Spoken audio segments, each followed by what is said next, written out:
Olá, boa noite a todos e todas, né? Sejam muito bem-vindos ao webinário de junho da Associação do RAD Brasil. E hoje a gente vai ter uma palestra sobre o potencial farmacológico de plantas medicinais da Amazônia brasileira.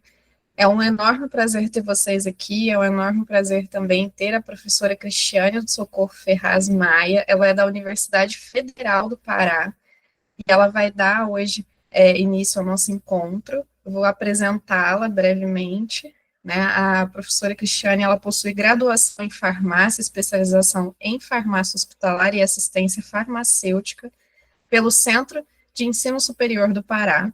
Tem mestrado em neurociências e biologia celular pela Universidade Federal do Pará, doutorado em Ciência da Saúde pela Universidade de Brasília e pós-doutorado pelo Programa Nacional de Cooperação Acadêmica na Amazônia, pela Universidade Federal do Rio Grande do Sul. Atualmente, ela é professora associada do Instituto de Ciências da Saúde, Faculdade de Farmácia, onde ministra as disciplinas de processo farmacoterapêutico e farmácia hospitalar. Também atua como orientadora permanente nos programas de pós-graduação em ciências farmacêuticas e farmacologia e bioquímica, no qual ela já concluiu orientação de aproximadamente 40 mestres, doutores e pós-doutores. Ela também é membro da Associação Brasileira de Ciências Farmacêuticas e das Sociedades Brasileiras de Purinas e Plantas Medicinais, e coordena o Laboratório de Farmacologia da Inflamação e do Comportamento na área comportamental, onde desenvolve investigações em neurotoxicologia de psicotrópicos e ambiental, e neurofarmacologia de produtos naturais, com expertise em neurocomportamento. Ela também é bolsista produtividade do CNPq e possui experiência na coordenação de projetos de pesquisa financiados pelo CNPq, CAPES e FAPESP. Muito obrigada, né, professora Cristiane, por ter aceitado o nosso convite. Antes de passar a palavra para você, apenas uns recadinhos rápidos para a nossa audiência hoje, né? O webinário está sendo gravado, vai ficar disponível no YouTube para quem quiser rever ou quem quiser compartilhar, e fiquem à vontade ao longo da apresentação para enviar as perguntas pelo chat, que nós vamos fazer as perguntas ao final, e ao final vocês também podem abrir as câmeras se preferirem, né, para fazer as perguntas, e aí, novamente, sempre peço para ser mais sucinto nas perguntas, para a gente respeitar o tempo do palestrante, né, e o tempo do nosso webinário. A lista de presença, ela fica sempre fixada no chat, então não deixem de assinar, tá bom? Muito obrigada, Cristiane, fique à vontade para começar a sua apresentação. Boa noite a todos, é um prazer estar aqui, é uma honra ter recebido esse convite através da professora Rosiane. Eu já tinha comentado que eu já conhecia a associação de vocês, porque meus alunos trabalham com neurodesenvolvimento, então, infância, adolescência, é uma área de trabalho nossa muito forte no laboratório, então a gente já conhecia a associação de vocês pela linha de trabalho de vocês, então é um prazer estar aqui, e é uma grata surpresa esse encontro, Rosiane. Então eu vou compartilhar a minha apresentação.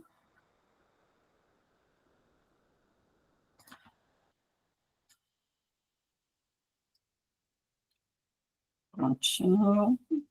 A partir de agora eu já não enxergo mais vocês, mas qualquer coisa, você pode abrir teu microfone, por gentileza, Rosiane, e me avisar, tá bom? Se falhar minha voz ou alguma coisa. Tá ótimo, nós estamos muito vendo. Bem. Então, é muito interessante falar sobre a Amazônia, sobre o potencial farmacológico de plantas medicinais na Amazônia. Antes de tudo, a Amazônia ela é um país dentro do país, né? Então, na verdade, eu costumo dizer até que a Amazônia ela é um continente dentro do país chamado Brasil, e o Pará ele é um país desse continente. Então, falar de ciência na Amazônia não é apenas você vir coletar uma espécie vegetal, fazer algumas análises e você detectar um potencial farmacológico, ele vai muito além. E talvez esse além é o que é mais enriquecedor dentro dessa região, né? Então, primeiro falando desse bioma amazônico, né, o bioma Amazônia, ele tem em torno de 4,2 milhões de quilômetros quadrados, ou seja, quase metade do Brasil é a Amazônia, né? E uma característica, de acordo com o IBGE, é que ele tem em torno de 20,3 milhões de moradores. Então, vocês percebam que nesse vasto território, nesse vasto bioma, nós não temos uma população muito grande, né? Então, 68% dessa população, ela vive na área urbana, nas capitais dos estados que compõem essa Amazônia brasileira, e 31% está na área rural. Se você pensar em 31%, ele não é um número pequeno, né, dentro dessa população, ou seja, um terço dessa população está nos interiores, e devemos considerar também, por exemplo, o Pará, Belém, a capital, ela tem a sua parte continental e a sua parte insular. Então, para vocês entenderem essa primeira figura, ela está até mal definida, perdão, ela é a capital. Então, vocês percebem, esse aqui é o caso do Ver-o-Peso, que é um cartão postal daqui, ela está à beira de um grande rio, que parece um mar, e você percebe grandes edifícios, como qualquer capital. Porém, isso também é Belém. Aqui é a Ilha do Cumbu. É uma ilha que pertence ao município de Belém. Essa é apenas uma das muitas ilhas, em torno de 70 ilhas, que compõem Belém, né? Então, dentro desse um terço, como é Belém, também é Manaus, também é Macapá. Então, todas essas capitais que compõem essa Amazônia brasileira, ela tem essa característica profunda de ter capitais com perfil urbano, mas também, ainda nessa capital, uma floresta que vive dentro de nós, né? Essa é uma foto tirada por mim não, hoje de manhã, né?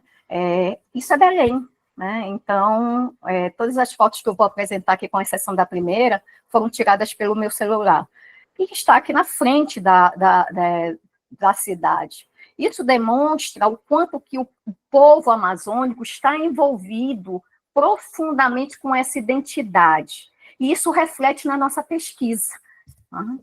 Então, por exemplo, aqui sou eu, é assim que eu chego do outro lado do rio, e quando você vai ao outro lado, você percebe que, mesmo estando bem de frente para uma capital cheia de edifícios e conturbada, com uma área urbana, como qualquer outra capital, você atravessa esse rio, que parece um mar, e você encontra pessoas sobrevivendo de uma forma harmônica com essa natureza, com esse rio, e com tudo que essa natureza pode te proporcionar, inclusive com a sua cultura. Esse uso dessas plantas, que aqui a gente faz com muita intensidade, e a própria humanidade, ela não decorre de pouco tempo, pelo contrário, milênios sempre se utilizou plantas medicinais como uma fonte de possibilidade de longevidade, de proteção, ou até mesmo de cura, né? Desde a era paleolítica, muito se falava, se buscava sobre localização daquela planta para coletar aquela erva para os diversos males que afligiam aquela sociedade. Então, isso não vem de agora, né? Nas últimas décadas, com o avanço da ciência, foi conseguindo agora entender quais plantas elas têm atividade realmente, de que forma elas agem e quais as consequências do mau uso, porque, como qualquer estrutura química que compõe esses extratos dessas plantas, esses frutos, eles também, dependendo da dose, como diz a farmacologia, que é a minha área, você pode ter efeitos mais maléficos do que benéficos. Então, a intenção era proteger, e, na verdade, ela não protegeu, ela piorou o estado de saúde, em virtude do mau uso. Só que cerca de 50% hoje a gente já sabe que são derivados ou inspirados em produtos naturais. Então, imaginem um bioma gigante continental com o bioma amazônico, com a potencialidade que ele tem, não apenas da sua flora, mas também de insetos, de ofídeos, do qual podem ser descobertos ou desenvolvidos possibilidades terapêuticas. Aqui eu trouxe alguns exemplos que não são da Amazônia, mas que são exemplos mundiais do uso de componentes de hoje da terapêutica, como a oncologia, o paclitaxel, a vincristina utilizada para tratar pacientes oncológicos, a morfina para a dor, enfim. Então, se eu viesse trazer aqui muitos dos exemplos do que existe de plantas tratando os nossos males, desenvolveria uma longa lista, né? Então, eu estou trazendo de plantas, mas podem ser de insetos, de cobras, etc. Muito bem. E por que o bioma amazônico é tão importante? Primeiro, pela sua vasta biodiversidade. Hoje a gente fala na sociobiodiversidade, né? E isso, para nós, amazônicas, é muito importante, né? Então, a minha família é daqui, o meu pai é do interior do Marajó, né? Então, essa cultura arraigada, muito forte, em quem é amazônida, para nós, é uma riqueza gigante, né? Então, não está apenas nas espécies vegetais, nos animais, enfim, mas está também nos conhecimentos tradicionais que estão super arraigados no povo daqui. E isso, independente se você está na zona rural ou se você está na zona urbana. Não é incomum, aqui na capital, as pessoas não encontrarem resultados para os seus males e irem no ver o peso com as ervaneiras, buscar um alívio para suas dores, para suas mazelas, né? E lá é uma riqueza de detalhes. Eu não trouxe a foto aqui, mas você vai encontrar desde chá para... eles têm uma linguagem própria, né, para barriga quebrada, chá para querer engravidar. Então, assim, existem uma própria linguagem que você tem que saber decodificar e dar a entender o que essa linguagem está querendo te trazer para que você possa investigar. Então, isso é uma riqueza que ela não tem preço, que hoje ela deve ser protegida e é protegida pelo CIGEM, por exemplo, né? A importância ecológica e cultural não só a cultura do tratamento, mas existe uma cultura de prevenção. O povo da floresta, eles são um povo extremamente acolhedor, e eles têm dentro da sua floresta, do seu habitat, muitos dos agentes que eles vão buscar para tratar seus males. Em geral, o povo da floresta, eles vêm para a capital para ter algum tratamento de saúde que precisa ser especializado quando eles não conseguem resolver seus problemas dentro da floresta. Isso é uma coisa muito interessante. Então, não é incomum você atravessar para o outro lado das ilhas, aqui mesmo em Belém, aqui pertinho, não precisa ir muito longe, né? E você vê pessoas longevas de 80 e tantos anos que sobem numa pecônia para pegar um açaí, né? Então, pecônia é uma coisa que você põe no pé e você faz um esforço gigante. Eu não subo, já digo para vocês que eu não subo, né?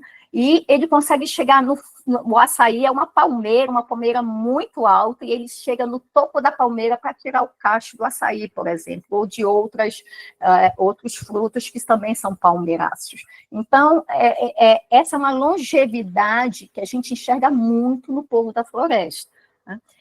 Óbvio que essa vasta fauna, flora, também traz com ela compostos que a gente nem identificou ainda, e aí é o risco que a gente aqui no Pará, por exemplo, que é a minha terra, a gente tem muito receio com o desmatamento, com o avanço, que dizem que é um desenvolvimento sustentável, mas a gente não enxerga essa sustentabilidade. Então, a gente fica muito preocupado, porque até onde vai o equilíbrio de você trazer riqueza para um Estado, e, ao mesmo tempo, um Estado que adoece por falta da sociobiodiversidade que estava ali, equilibrada em homeostasia, né? E quando essa homeostasia é quebrada, a gente sente os impactos já na capital e também já lá nas próprias populações da floresta. Então, lá estão esses compostos que até hoje ainda não foram descobertos, muitos. Não é incomum a gente colher uma planta e daqui a pouco a gente faz uma avaliação do que tem nessa planta, o composto que nunca tinha sido identificado naquela planta. Então, isso é muito comum entre os pesquisadores aqui na Amazônia. E esse potencial, como eu estou explicando, ele está subexplorado. A gente sabe o potencial que tem, a gente não sabe que se a gente descobre esse potencial, o quanto que ele pode escalonar e o quanto o risco desse escalonamento pode causar a derrubada da floresta. Então, são discussões que a gente precisa ter para saber o quanto que a gente precisa se proteger para que a floresta se mantenha em pé. E a população que mais protege essa floresta é a população da floresta. Então, a população que mora nessa floresta, ela sabe a riqueza que ela tem, porque ela subsiste daquilo, ela vive daquilo, né? E ela é uma população em equilíbrio com a própria natureza. É muito interessante hoje, está vindo muito a discussão, eu acho que todos sabem que a COP30 vai acontecer em novembro, aqui na Amazônia, em Belém, né? Então, está muito em alta essa discussão sobre a Amazônia, a importância da Amazônia, da sociobiodiversidade, do cuidado com a floresta, né? Mas essa discussão ela tem que vir e tem que estar entre todos, inclusive os amazônicos, porque são visões que são diferentes de um povo que está aqui, de um povo que está na floresta. Um exemplo disso, ontem ainda eu estava vendo um programa de televisão na Rede Globo, e era um programa sobre uma cidade do interior ribeirinho aqui no Pará. E a população dizia, nós somos muito felizes aqui. Nós temos tudo. Nós temos o camarão, nós temos o peixe, nós temos os frutos de uma variedade. Eu vou no quintal, eu subo na árvore e eu pego. E eu tenho uma saúde boa, e a minha família toda mora ao longo desse rio. A gente tem nosso meio de transporte, que é o barco. Então, a gente vive, e as crianças, num ambiente rico. E aí o entrevistador perguntava, e vocês não pensam em ir para a capital? E ela dizia, mas meus filhos não terão a qualidade de vida que eles têm aqui. Então, o povo da floresta, eles sabem que eles vivem em perfeita harmonia com essa sociobiodiversidade, né? E o interessante é que talvez uma pessoa que não seja daqui olhe para aquela população e diga, nossa, a casa é de madeira, nossa, a casa é em cima do rio, é numa palafita, nossa, eles não têm plano de saúde, eles não têm carros, e eles são muito mais felizes do que se estivessem na cidade, às margens dos centros urbanos. O que eu estou querendo dizer é que, para a gente discutir ciência na Amazônia, a gente tem que entender o que é importante para o amazônida, para saber, ele tem um conhecimento, e isso é preservado hoje pelo CIGEM, do que é bom para quando eu estou ansiosa, quando eu estou triste, quando a minha cabeça não pensa. Então, para tudo eles têm uma fórmula que ele vai buscar no quintal da floresta. Então, é importante o alinhamento desse conhecimento tradicional com a forma como se faz ciência aqui. E gerar pesquisadores que trabalham a sociobiodiversidade amazônica com o perfil de um amazônida. E isso acontece muito fortemente para aqueles pesquisadores que se inserem na região, formando recursos humanos qualificados que muitas vezes vêm da floresta. Não é incomum, por exemplo, eu tenho um aluno de mestrado que ele é ribeirinho, E ele veio de uma cidade que justamente onde foi o programa de TV de Cametá. E ele formou em farmácia, voltou para lá e agora disse, professora, quero fazer ciência, vou fazer mestrado. Veio para Belém fazer a seleção e passou.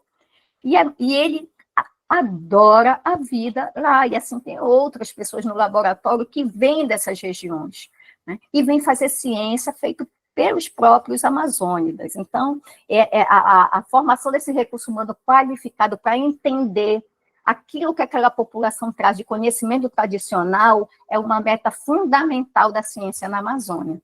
Tá?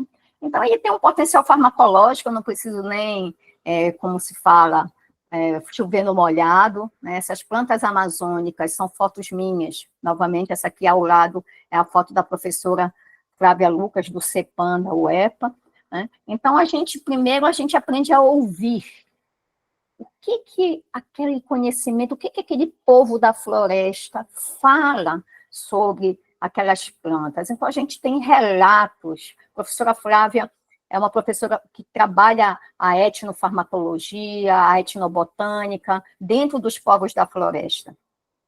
E ela tem relatos, e esses relatos são colhidos, e a gente começa a investigar a partir desses relatos. Então, essa etnofarmacologia, a preservação desses saberes, eles são muito importantes nas linhas de pesquisa dessas plantas aqui na Amazônia. Eu trouxe, por exemplo, aqui uma foto, vocês podem ver nessa foto aqui abaixo, onde você tem um barquinho, não ficou muito nítido a minha foto, foi com a minha câmera. Aqui é um pescador, né, e esse pescador estava pescando, a gente estava remando, a gente encostou o nosso remo aqui, e a gente ficou observando esse pescador, e depois ele recolheu a rede dele, veio, e eu vi que tinha um boto perto dele, e eu perguntei a ele, pescou? Pesquei. E por que o senhor já parou de pescar? O boto não vai deixar eu terminar de pescar. Então, esses conhecimentos culturais isso tudo a gente traz para dentro da ciência, né? Entendimento de como funciona esse ambiente integrado do povo da floresta com os outros seres vivos da floresta.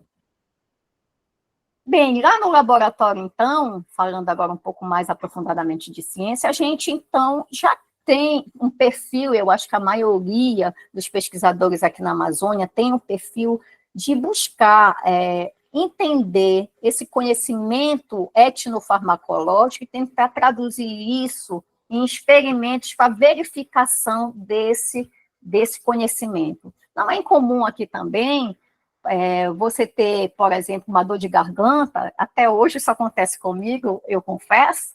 Então, eu faço um preparado com copaíba, andiroba, misturo um pouquinho no mel, feito no apiário, aqui mesmo na região amazônica, ou seja, com a florada daqui da floresta, e utilizar para as faringites, e eu fico boa, sem precisar usar anti-inflamatórios, sem precisar, e isso vem desde pequeno. Então, as crianças aqui são estimuladas a utilizar produtos naturais, os pais usam produtos naturais nas crianças, isso é muito comum. Então, no laboratório, a gente começou a estudar alguns desses componentes. Um deles é a chamada mucura-caá, que é uma planta utilizada também em rituais, por exemplo, em rituais religiosos aqui da floresta, e a população utilizava, né? Então, a gente foi testar isso comportamentalmente. A japana, que é o Eupatora iapana, ainda hoje eu estava conversando com um grupo da Secretaria de Tecnologia daqui do Pará, que estava fazendo uma visita nos laboratórios, eles apoiam muito a pesquisa aqui, e aí a gente estava conversando sobre a japana, que a mãe de uma delas utilizava muito a japana, né? O próprio açaí, a gente estuda no laboratório o açaí, que vocês conhecem tão bem, porque o açaí ficou muito famoso, isso não nem é tão bom, porque afinal ficou caro até para nós aqui do Pará, e paraense toma todo dia o açaí, né? Então, a lípia-alba, a erva cidreira, é muito comum o uso, a gente também está estudando, uma árvore gigante, maravilhosa que nós temos aqui na Amazônia, que entrou num período de extinção por causa da cosmética, que é a Aniba roseodora, né? E também uma outra planta muito comum aqui na Amazônia, chamada casca preciosa, em que a população utiliza muito. Então, a gente começou a estudar algumas plantas, e essas foram que eu trouxe para vocês, que o meu grupo mais se debruçou sobre elas. Então, esse primeiro grupo, então, fez um estudo sobre a Petiveria liácea, não tinha nada dela sobre possíveis atividades ansiolíticas, depressivas, que é a minha área, né? Então, nós decidimos verificar esse potencial no sistema nervoso central, ligado ao comportamento, e a gente descobriu, por exemplo, que um extrato etanólico dessa planta, ele tinha algumas características, algumas atividades relacionadas a um comportamento ansiolítico, antidepressivo, e principalmente utilizando a via como antioxidante, né? E mais interessante, que a gente também descobriu com essa planta, é que dependendo da dose, ela pode ser tóxica. Isso nos liga sempre um sinal de alerta, que muitas vezes a gente acha porque é natural, ele não faz mal, e isso não é uma verdade, né? Então, a Petiveria liácea, ela é rica em compostos, por exemplo, em enxofre, e por causa disso, altas doses da Petiveria liácea podem causar grandes problemas, inclusive respiratórios e depressão severa do sistema nervoso central. Uma outra planta, esse foi um aluno meu também de mestrado, foi a japana, que é o Eupatória trichineve, não tinha nada dela em relação a gente sabia que o povo da floresta utilizava, fazia banhos, aqui é muito comum a avó, a mãe do interior, pegar um monte de plantas, um punhado de plantas, elas sabem quais são essas plantas, e preparar um banho, né?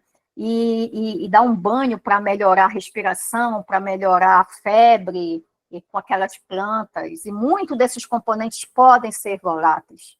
Então, essa é uma justificativa que a gente pode atribuir, que muitos dos banhos feitos com ervas podem sofrer absorção por via inalatória e realmente produzir efeitos farmacológicos. Nesse caso, o meu aluno fez por uma via intraperitoneal, né, com japana, e ele percebeu que a japana produzia um efeito analgésico em alguns testes de analgesia que a gente fez, e também uma atividade ansiolítica, e isso corroborava com o que o conhecimento tradicional da floresta dizia. Eles diziam, ele acalma, era uma das coisas que eles falavam, ele acalma e ele passa a dor, então vamos testar, né? Então é assim que a gente trabalha esses conhecimentos. Esse aqui é o famoso açaí, o açaí de fato é esse aqui, ó, esse aqui é o topo da árvore, onde senhores de mais de 80 anos sobem numa pecônia, né? Esse açaí, a gente fez uns testes comportamentais também, então, essa minha aluna hoje de doutorado, a Carla, a gente induziu um modelo que é muito comum no nosso laboratório, que é outra linha de pesquisa, é álcool durante a adolescência, apontando os riscos do uso do álcool no período da adolescência inicial e tardia. Então, a gente já sabia que o álcool, mesmo no padrão, só de final de semana, ele causa problemas comportamentais em longo prazo. A gente induziu esse modelo e queria ver se o uso do açaí como nutrição melhorava os comportamentos na vida adulta. E essa minha aluna conduziu esse protocolo, que não é um protocolo fácil, assumo que não é um protocolo fácil de conduzir, e nós tivemos um resultado muito interessante. A gente já estava vendo alguns pesquisadores da UFPA, a professora Helena Crespo, por exemplo, mostrando que talvez o açaí tivesse um efeito sedativo, anticonvulsivante. Isso nos chamou a atenção, porque é muito comum aqui no Pará que é a terra do açaí, o ribeirinho, ele toma açaí todo dia, ele pega no quintal. Então, você vai ver açaizeiro nas ruas de Belém. Então, nas praças tem açaizeiro, aqui no meu prédio tem açaizeiro. Então, é muito comum pés de açaí pela cidade inteira. Então, o paraense toma muito açaí. E o paraense vai falar assim, você vai tomar açaí, se você tomar, esquece trabalho à tarde, porque você vai querer dormir. Então, isso sempre foi uma tônica entre nós. Para nós é muito estranho quando dizem que as pessoas nas outras regiões tomam açaí para malhar. E para a gente não, se a gente toma açaí, a gente quer dormir. Mas eu entendo que o nosso açaí ele tem que ser batido na hora, ele sai da árvore, despolpa e põe na despolpadeira e você toma aquele açaí que você viu que está sendo batido naquele momento, ou seja, o açaí fresco. E quando esse açaí sai daqui e é exportado para as outras regiões, ele é muito desconcentrado, ele é muito diluído, e ele também leva muito tempo, congela, descongela, ele pode perder algumas propriedades. Então, a gente testou isso, essa característica que a gente tem aqui entre nós, de que se tomar açaí, você tem uma sonolência que não pode ser justificado só pela transferência da circulação para o sistema digestório.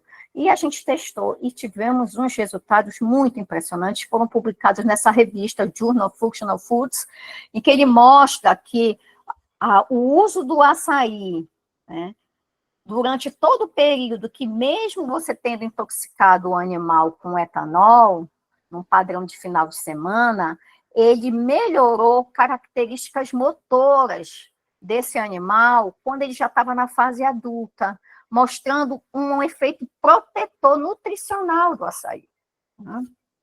Bem, para além do açaí, a gente tem outros estudos com açaí que ainda não estão prontos, alguns resultados eu não trouxe, são inéditos na área comportamental, já com resultados muito bons, mas aí a gente começou a ver outras espécies muito utilizadas aqui na Amazônia, por exemplo, a erva cidreira. Uma das nossas primeiras perguntas, quando a gente quer estudar aquilo, a gente faz um levantamento que a gente chama de bibliométrico, né? Vamos ver o que o mundo está falando dessa planta ou desse constituinte, né? E a gente, então, publicou um trabalho mostrando que a erva cidreira, que as vovós tanto dão para as crianças aqui, é muito comum o uso de erva cidreira para crianças aqui, né? Para acalmar, para diminuir a dor de barriga, como carminativa, etc.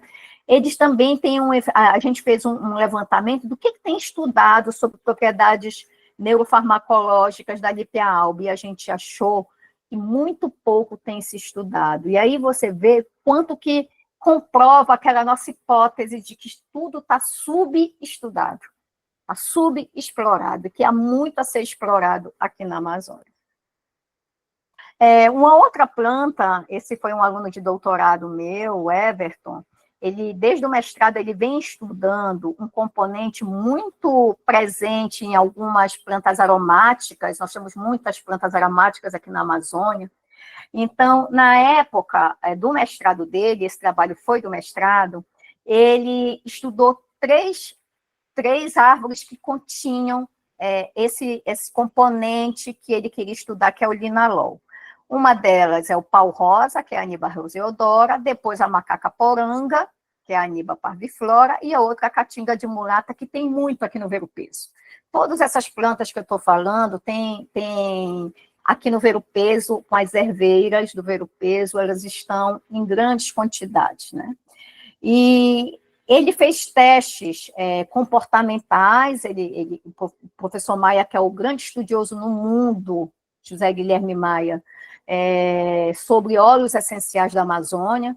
Então, o professor Maia fez a extração, o enriquecimento, inclusive, com linalol, e a gente foi testar. Porque as pessoas já utilizavam lá no interior, lá na comunidade tradicional, essas plantas como sedativo, para acalmar. Na verdade, elas não falam sedativo, elas falam para acalmar. E a gente foi testar. E, realmente, nós tivemos resultados, foram publicados no Journal of Ethnopharmacology, de esses óleos essenciais que foram administrados por via intraperitoneal, reduzindo comportamentos do tipo ansiogênico e do comportamento do tipo depressivo. Após esse resultado, o Everton, então, decidiu, no doutorado, escolheu entre essas espécies o pau-rosa. O pau-rosa ele é muito conhecido, principalmente na indústria de cosméticos, ele quase entrou em extinção por causa disso, né? Então, existem perfumes franceses em que o fixador é o óleo essencial de pau-rosa, e ele decidiu usar o pau-rosa porque ele era o mais rico em linalol. Então, no doutorado, ele trouxe o pau-rosa para seu objeto de pesquisa.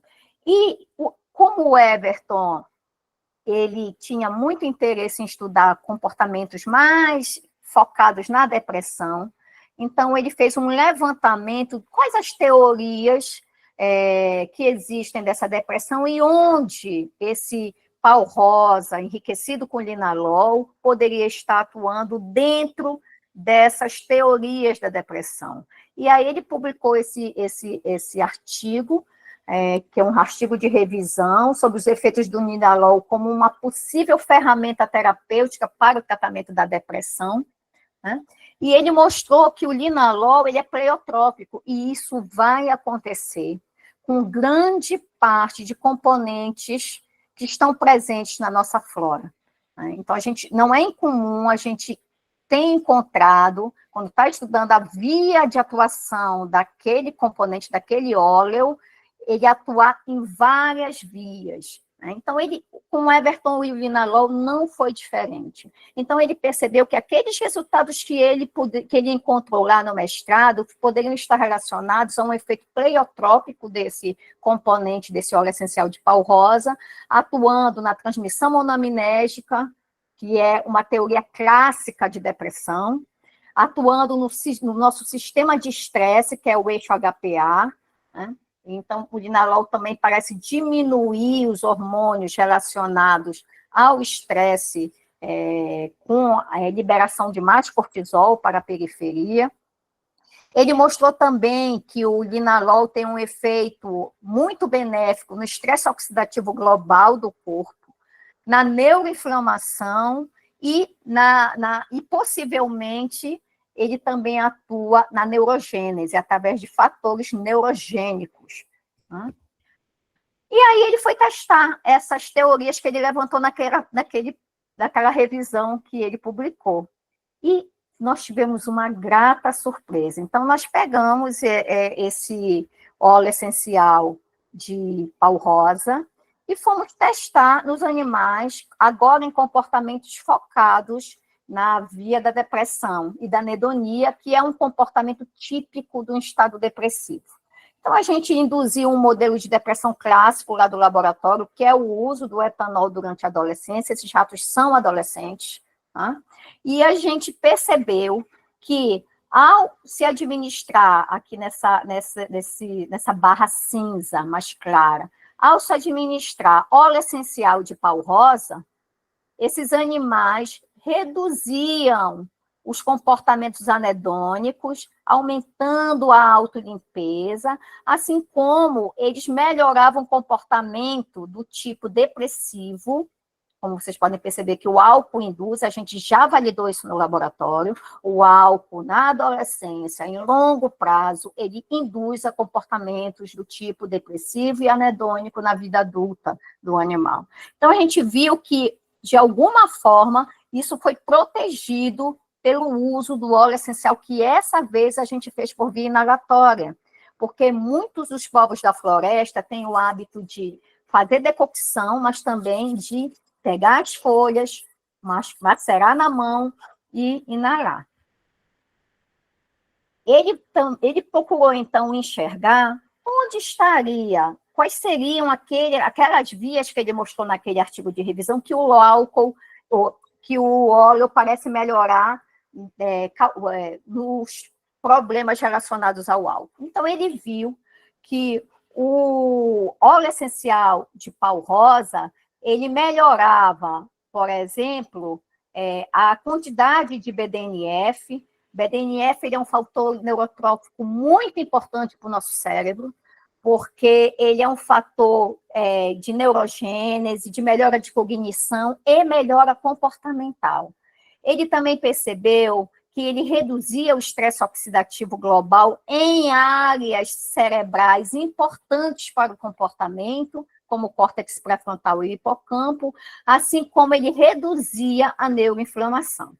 Então, isso justificava o efeito comportamental de antidepressivo, de redução do quadro do tipo depressivo dos animais.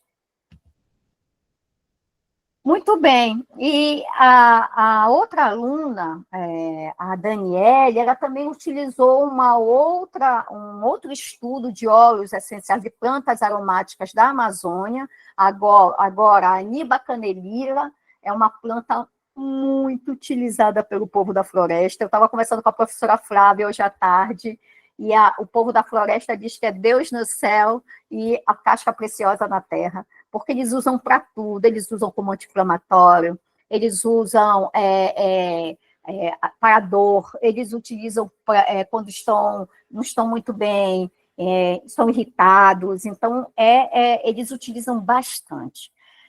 E para memória fraca, como diz o povo da floresta, a partir desses relatos, a Daniele foi testar, então, esse óleo essencial da Aniba canelira, rica em um outro constituinte, chamado nitrofeniletano.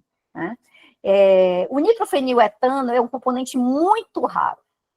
Ele, basicamente, está presente na casca preciosa, em poucas outras espécies, talvez na África, em pequena quantidade, mas aqui na Amazônia é um componente presente em um alto percentual na Aniba canelira, que é a casca preciosa. Então, a gente foi testar a parte cognitiva. Então, a gente induziu nesses animais um efeito antimnemônico, a gente deu escopolamina, que é o nosso Buscopan, né? A gente deu escopolamina para esses animais para induzir um dano cognitivo, que isso já está validado na literatura. E a gente percebeu que, ao administrar o nitrofeniletano, esses efeitos relacionados à perda de memória no teste do Walter Macy, que é um teste de memória espacial, foram revertidos pelo óleo. Então, ela publicou esse achado no Journal of Ethnopharmacology, e parecia que esse efeito estava correlacionado a um efeito anticolinesterase, ou seja, essa planta parece atuar na enzima colinesterase, impedindo que ela degrade a acetilcolina, que é um neurotransmissor muito importante para os processos cognitivos. Novamente, a gente está trabalhando fortemente no laboratório até hoje, com a Aniba canelira, com a casca preciosa, a aluna Heloíse, do professor Enéas, ela decidiu testar agora essa Aniba canelira, esse foi o TCC dela, foi publicado na revista Antioxidantes, sobre um efeito anti-inflamatório. Então, ela induziu um modelo de inflamação e foi ver se esse modelo de inflamação melhorava com o uso da casca preciosa, visto que o povo da floresta utiliza muito a casca preciosa como anti-inflamatória. E realmente ela encontrou que, ao utilizar o óleo essencial de Aniba canelira, todos os parâmetros relacionados ao processo inflamatório melhoraram bastante, inclusive a perda celular, com o MDA reduzido. Ainda com a Aniba canelira, então, já trazendo para o sistema nervoso de volta, a gente resolveu fazer um levantamento, então, igual como a gente fez com o linalol, quais são os possíveis alvos desse nitrofeniletano nos comportamentos? Onde será que eles podem agir, que a gente precisa testar para validar o que a gente está, a nossa hipótese? E a gente fez um levantamento, isso foi publicado na Frontiers in Pharmacology, agora esse ano, 2025, né? Isso agora é a tese do Lucas e a tese da aluna da professora Joyce. E então a gente viu que tanto a Emily quanto o Lucas, que o nitrofeniletano parece agir também, assim como o linalol, não apenas em uma via, ele parece atuar em várias vias, né? Em sistemas, por exemplo, GABAérgicos, isso é um forte indício dele, né? Também em vias de estresse ligado ao cortisol, modulando essas vias através da via neuroinflamatória. Então, assim, foram propostos, e a gente está testando agora, já com os resultados muito positivos do nitrofeniletano, várias vias em que ele pode agir, mostrando novamente um efeito pleiotrópico. O que eu tenho a dizer para vocês é que a Amazônia, então, ele é um país, e esse país ele é um continente, e esse continente ele tem um país que se chama Pará. Existe uma música aqui que fala que eu sou de um país que se chama Pará. E tenho certeza que o estado do Amazonas não deve falar diferente, e os outros estados também não devem falar diferente, os outros estados que compõem a Amazônia brasileira. Então, a gente está num país, que um estado que parece um país, né? Essas são fotos todas desse país, que se chama Pará. Praias de rio, de ondas, a cidade vista do outro lado, mas eu ainda estou na cidade. Nossa culinária, onde você encontra, eu trouxe aqui o tacacá, porque ele está famoso na voz da Joelma, mas ele é apenas um exemplo, e esses componentes com atividades farmacológicas, essa planta aqui se chama jambu, e já está sendo estudada por seus efeitos anestésicos, gabaérgicos, né? Por nossa cultura, isso é uma piracaia, quando eu fui avaliar PIBIC na UFOPA, na Universidade do Oeste do Pará, e essa é a dança do carimbó, extremamente arraigada e presente na sociedade aqui no Pará. As pessoas dançam carimbó, não apenas nos movimentos culturais, elas dançam carimbó em todos os lugares que tocar o carimbó. Então, você encontra festas bem grandes de formatura e vai tocar o carimbó e as pessoas vão dançar o carimbó, porque isso não está fora de nós, isso está no nosso DNA. Nossa religiosidade também é gigante, como é gigante esse estado, né?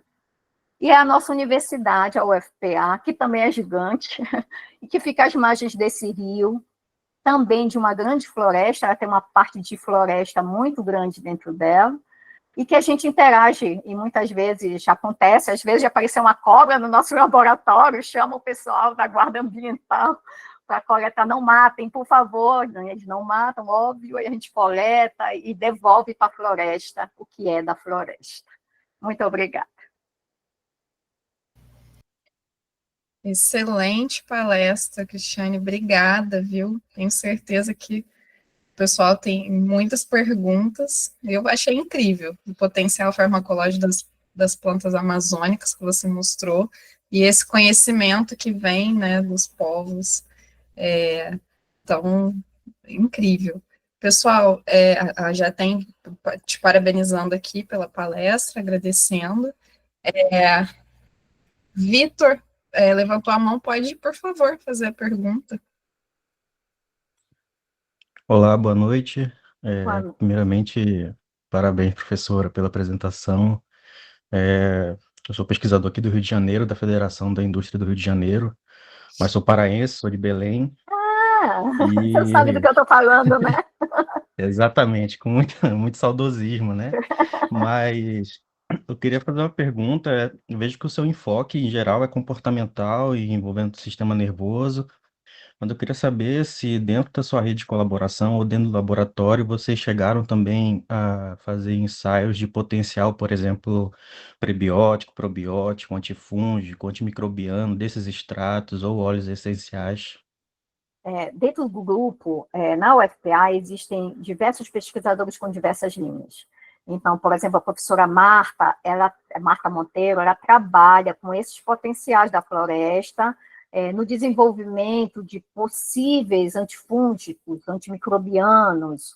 Então, ela tem eu trabalho mais com o sistema nervoso, e ela trabalha, sim, com esse potencial. Então, ela tem um INCT, inclusive, em que ela não trabalha apenas com fruto, porque eu até hoje estava comentando com a equipe do SECTET, que esteve no CEPAM, que é um centro de estudos pré-clínicos, para desenvolver realmente esse estudo na Amazônia.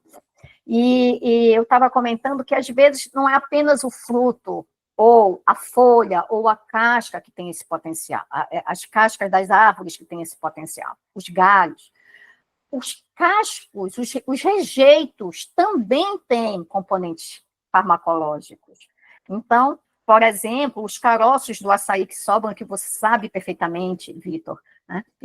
A gente já sabe que o caroço do açaí preserva constituintes que o açaí tem, porque ele é uma camada muito fina dentro daquele caroço.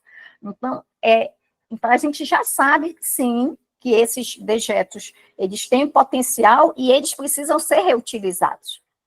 E a professora Marta, ela tem, eu posso te passar o contato se você quiser, ela tem um INCT que busca desenvolver essas características antimicrobianas e que o povo da floresta usa. Hoje eu tive um relato à tarde que uma professora disse que eles estavam com furúnculo, né, lá do interior. E aí ela ia ao posto para tentar ver o antibiótico, para tratar o furúnculo, mas antes disso ela resolveu pegar uma planta, ela macerou a planta e colocou sobre o furúnculo. Aí, depois de alguns poucos dias, segundo o relato, ela disse, não preciso mais ir, porque ficou bom. O furúnculo regrediu. Ou seja, quando alguém da floresta chega e fala isso para você, ligue seu sinal de alerta. É um potencial efeito antibacteriano aí, presente, e que precisa ser descoberto. Então, esses relatos nós temos de monte. Eu convidei um professor, visitante aqui do programa de Ciências Farmacêuticas, para a gente desenvolver ou um livro, ou um capítulo, um artigo científico com os saberes da floresta, porque são muitos. Então, aquilo que acalma, ou seja, atuação em sistema nervoso, aquilo que melhora a dor, inflamação, que desinflama. Então, a gente tem que ouvir esses relatos e agrupando separadamente. E eu convidei a professora Flávia para desenvolver esse trabalho, né? E ela disse, Cris, eu tenho relatos incríveis. Então, Vitor, o importante é conhecer esses relatos para tentar testar esses relatos, né? E isso é potencial gigante mesmo, gigante. Perfeito, obrigado. Nada. Em sequência, a gente tem a Ana Laura. Ana Laura, por favor. Oi, professora, tudo bom? Primeiramente, Tudo obrigada bom? pela palestra, achei muito legal. Tudo bom. Professora, eu sou aqui de São Paulo, eu vou trabalhar com depressão também, e eu fiquei curiosa com esse modelo que você comentou. Eu queria saber como que você faz para validar que deu certo a indução, o modelo do etanol, né? Uhum. Então, isso foi um longo trabalho. Quando, na minha dissertação e na minha tese, eu trabalhava com modelos de álcool durante o período da adolescência e lactação. Quando eu virei pesquisadora, de fato, e mantive a linha, né? Só que algumas perguntas começaram a vir, tá? Às vezes a mãe não usa, e o adolescente, quando começa a usar, se o neurodesenvolvimento ele termina com até os 24 anos, entre 20 e 24 anos, você ainda faz neurogênese, né, faz neurodesenvolvimento, então, possivelmente, você também vai ter impacto. E a gente começou a estudar adolescência. E, no início, a gente usava a mesma dose que eu usava na rata prenha, e depois um pesquisador de Coimbra me perguntou assim, mas todo adolescente usa essa dose diária? Eu, não. Aí ele, então, como é mais comum? Final de semana. Então, adote ou desenvolva esse padrão.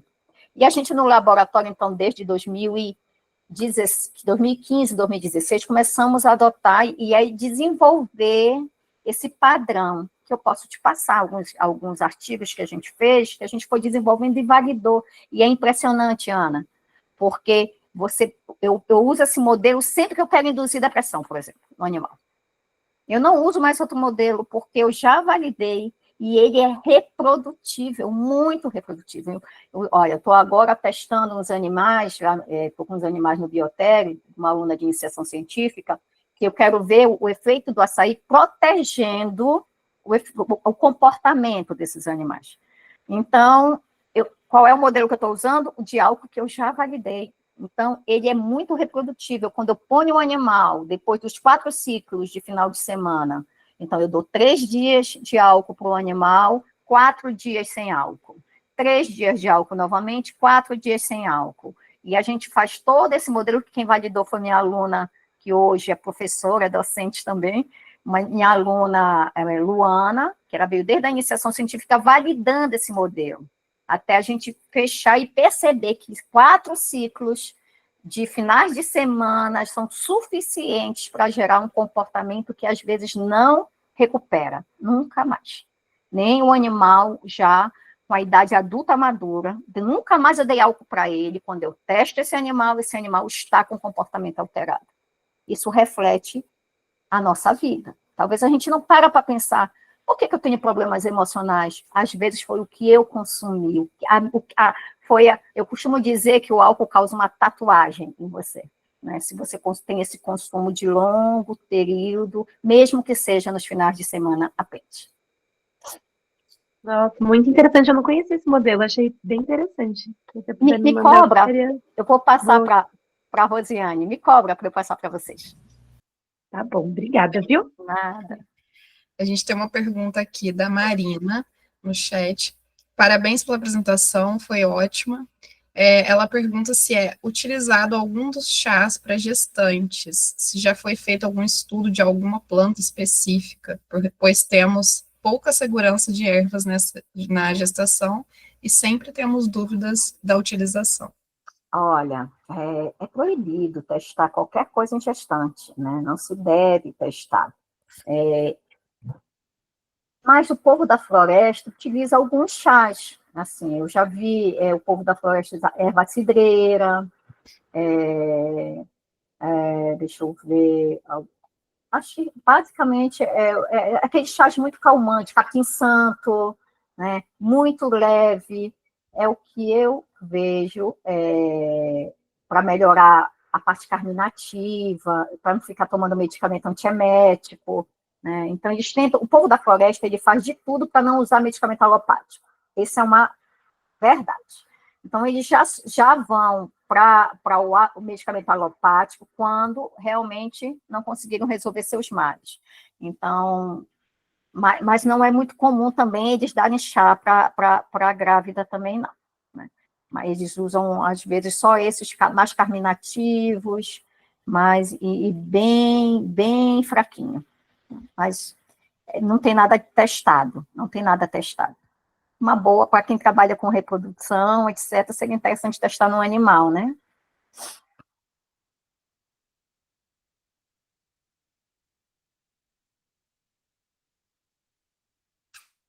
Tem uma pergunta aqui.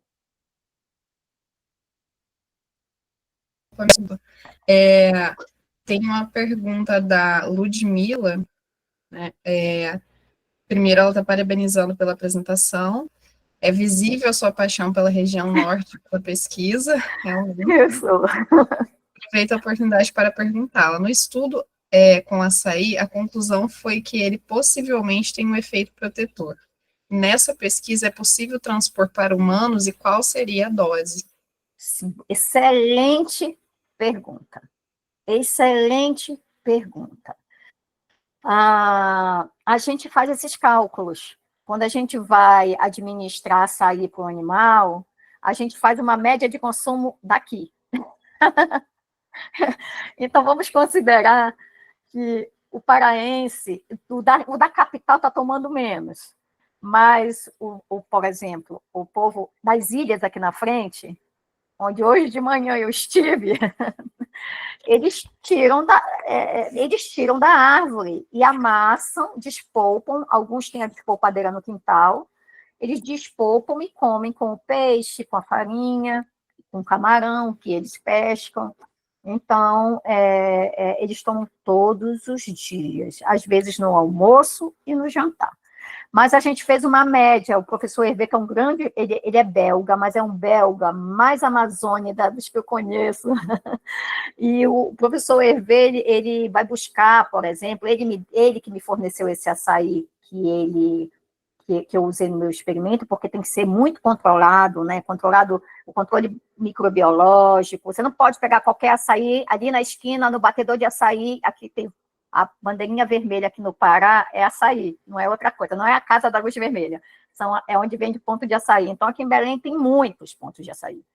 E não pode ser esse açaí. Então, o professor Hervé vai coletar numa região do outro lado das ilhas, traz esse açaí, ele tem todos os equipamentos de despolpadeira, de limpeza, despolpa, põe no cromatógrafo para descobrir o que tem ali, é tudo muito controlado.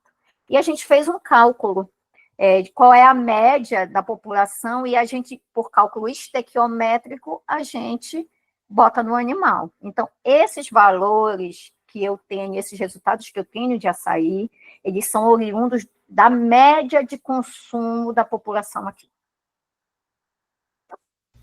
Ótimo. A Grazi também levantou a mão. Grazi, por favor, pode fazer sua pergunta. Cristiane, obrigada, palestra incrível, realmente, eu não sei quem foi que falou ali no chat, não lembro o nome, que você é apaixonada pelo assunto, e é mesmo, dá até gosto, assim, né? Eu já quero estudar o potencial farmacológico também das plantas amazonenses, assim, é muito bonito de ver mesmo, e seus trabalhos são lindos também, obrigada, viu? Você fez uma fala que eu acho importante, né, e a gente sempre chama muito atenção para isso, nós, os farmacêuticos, né, que não é porque a planta ela tem potencial terapêutico, ela é terapeuticamente usada, que ela não tem efeitos adversos, né, e até tóxicos, dependendo justamente da quantidade da planta que é utilizada. Eu entendo que o povo amazônico deve ter um conhecimento do limite, né, dessas plantas, de quanto usar ou de quanto não usar, Sim. Mas isso para a população em geral é muito confuso, assim. Então, as pessoas às vezes compram as cápsulas, né, que tem o produto e tomam sem se informar direito sobre aquilo. Isso. Então, a minha pergunta é mais ou menos nesse sentido. Vocês também têm avaliado o potencial toxicológico dessas substâncias e os efeitos adversos também, quando vocês fazem o tratamento com doses farmacológicas, né, e não toxicológicas? Excelente pergunta, Graziela. Quando a gente recebe uma planta que não tem nada sobre isso, por bonito, o feniletano da Aniba canelira, da casca preciosa, não tem nada na literatura dele. Tudo que tem, ou é do professor Maia, que é esse grande pesquisador que agora aposentou, mas continua nativo, que no mundo foi quem mais escreveu sobre casca preciosa, e é muito pouco que ele escreveu, e o nosso grupo que também trabalha em parceria com ele, que está desenvolvendo a parte farmacológica, já que ele desenvolve a parte etnobotânica, química, fitoquímica, etc. Então, a primeira coisa quando a gente recebe, por exemplo, a Aniba canelira, que não tem nada na literatura, a gente faz um teste toxicológico. O professor Enéas é especialista nessa área, era do laboratório, então a gente, utilizando as metodologias da OECD, tudo bem metodologicamente delineado, a gente faz os testes toxicológicos e, a partir daí, a gente utiliza as doses que a gente vai testar se a gente quiser um efeito do tipo farmacológico. Mas se você quer um efeito do tipo nutricional, como foi o caso do açaí, eu tenho que buscar como é que a população consome no seu dia a dia. Eu estava comentando hoje à tarde também com o grupo da secretaria que é difícil ouvir falar, e aí a gente tem que investigar o porquê epidemiologicamente, né, o Doab também verifica isso. Por que eu não ouço falar do povo da floresta com Alzheimer, com Parkinson?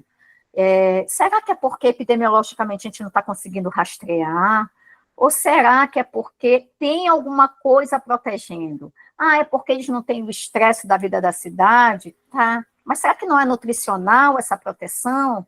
Já que eles não têm acesso muito à alimentação ultraprocessada, etc. A gente não sabe, né? Isso tudo é uma grande caixinha que precisa ser desvendada, porque eu acho, eu espero que seja assim, mostrar o que realmente fecharia a minha fala, que a gente tem muito mais a aprender com o povo da floresta do que ensinar para eles. Então, eu como pesquisadora entendo, e a professora Flávia fala muito isso, que é muito bom a gente estar lá e ouvi-los falar. Porque a gente aprende de uma sabedoria milenar que vai de geração a geração e que não se perde. E a gente só tem que ouvir e tentar ver do lado daqui, tentar entender por que eles sabem isso e como eles fazem isso. Mas eu não tenho que dizer para ele que ele tem que pegar aquilo e fazer dessa forma e daquela outra. Ele que tem que me ensinar o que eu não sei fazer, que eu tenho que aprender. Perfeito. Quando a gente fala de conhecimento regional, é isso mesmo, a gente vai mais para ouvir do que qualquer coisa, né? É para aprender mesmo. Parabéns, viu, Cristiane? Muito bom te conhecer. A gente recebeu aqui vários elogios, né? A gente tem mais uma pergunta do Joffre, que é: professora, por que os profissionais da saúde ainda têm preconceitos quanto ao uso dos fitoterápicos? E parabéns pela palestra. Eu acho que o professor Joffre é do CEPAM. Eu acho que falta um pouco da ciência se aproximar da assistência. Antes de eu ser cientista, eu fui assistencial. Então, talvez a gente mostrando, através de uma literatura que informa, uma literatura que ela está vinculada à ciência, esse preconceito se perca. Então, talvez no dia a dia da assistência você não tenha acesso a essa literatura científica que é muito... Para você conseguir publicar qualquer um daqueles artigos que eu mostrei para vocês, nós temos uma revisão por pares mundial, que vai ver se esse teu estudo realmente ele está delineado e se ele não tem vieses, ou seja, ele não está te trazendo uma falsa informação.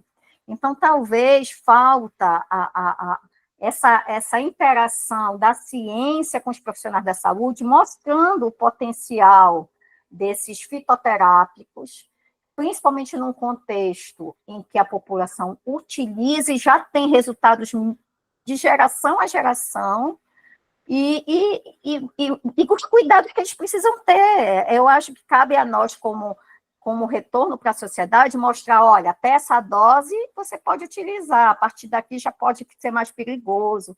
Eu acho que falta isso, eu acho que falta a ciência, está nos congressos de assistência mostrando esses resultados. Maravilha. Mais uma pergunta aqui sobre o óleo essencial de pau rosa. Como é realizada a sua extração? A Thaís fez a pergunta. Oi, Thaís. Thaís, os óleos essenciais, eles têm a tendência a ser voláteis. Então, a aromaterapia utiliza extensivamente, o objeto de trabalho da aromaterapia, que estão nas PICs, e que eu confio, eles são óleos essenciais, e eles têm por característica a volatilidade desses compostos. Né? Então, por isso, ele precisa de uma extração especial. O povo da floresta, ele não tem esse extrator.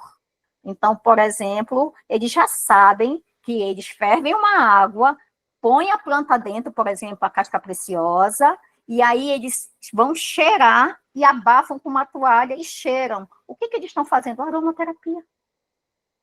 Só que na forma do próprio conhecimento. Né? Então, eles sabem como fazer. Na ciência, quando a gente vai estudar os óleos essenciais, existem equipamentos que extraem, que são próprios para extração e identificação desses componentes.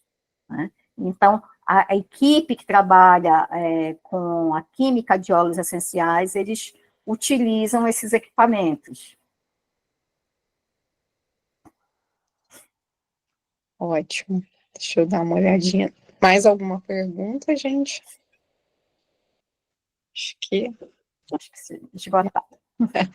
Muito obrigada, Cristiane. Muito obrigada a todos que estiveram presentes também.